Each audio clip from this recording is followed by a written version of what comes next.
औरत कितनी बेवकूफ़ होती है। अपने पति को एक बार ज़रूर सुनाएं। सुबह का वक्त था। वह सुबह जल्दी जल्दी उठी और स्नान ध्यान करने के बाद रोज़ की तरह पूजा पाठ करने लगी। पूजा करने के बाद किचन में आई और गैस के चूल्हे पर चाय बनने के लिए एक छोटा सा केतली चढ़ाया। फिर बच्चों को नींद से जगाया ताकि वे स्कूल के लिए तैयार हो सकें।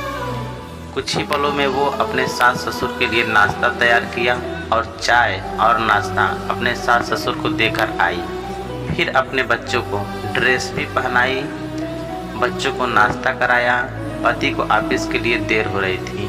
पति के लिए दोपहर का लंच बनाना भी ज़रूरी था। तब तक बच्चों को स्कूल ले जाने वाली स्कूल बस भी आ गई थी और वो जल्दी जल्दी अपने बच्चों को वैन तक छोड़ने चली गई।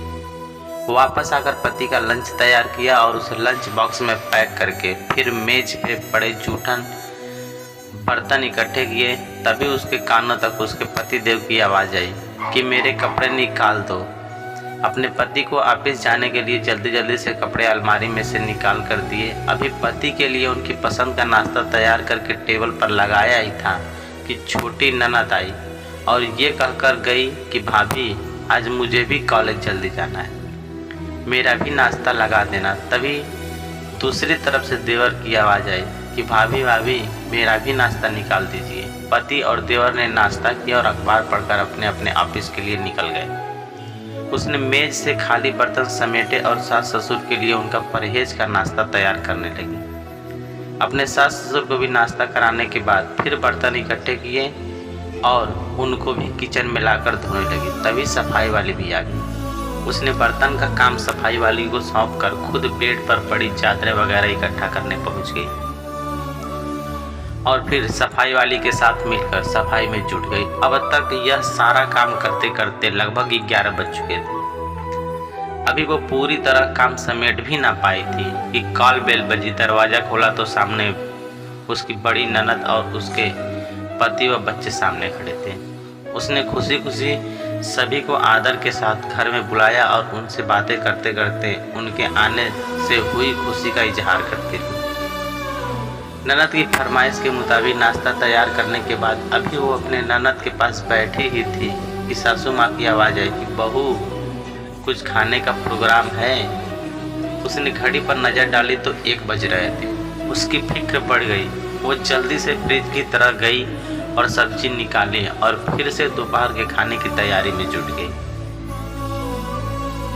खाना बनाते बनाते अब दोपहर के 2 बज चुके थे। बच्चे स्कूल से आने वाले ही होंगे यही सोच रही थी। तब तक बच्चे भी आ गए।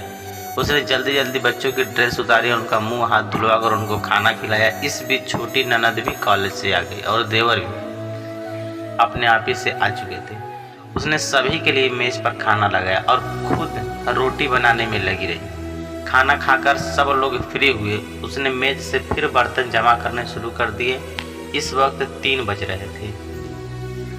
अब उसको खुद को भी भूख का एहसास होने लगा था। उसने रोटी रखने वाले बर्तन में देखा तो उसमें एक भी रोटी नहीं बची हुई थी। उसने फिर से किचन की तरफ रुख किया।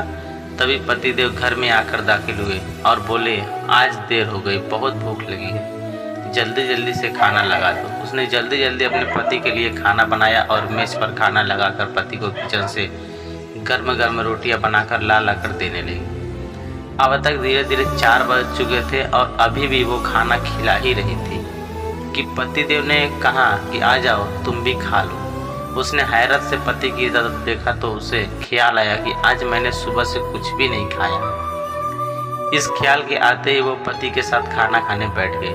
अभी पहला निवाला उसने मुंह में डाला ही था कि आँख से आंसू निकल आए। पति ने उसे रोते हुए देखा तो फौरन पूछा कि तुम क्यों रो रही हो।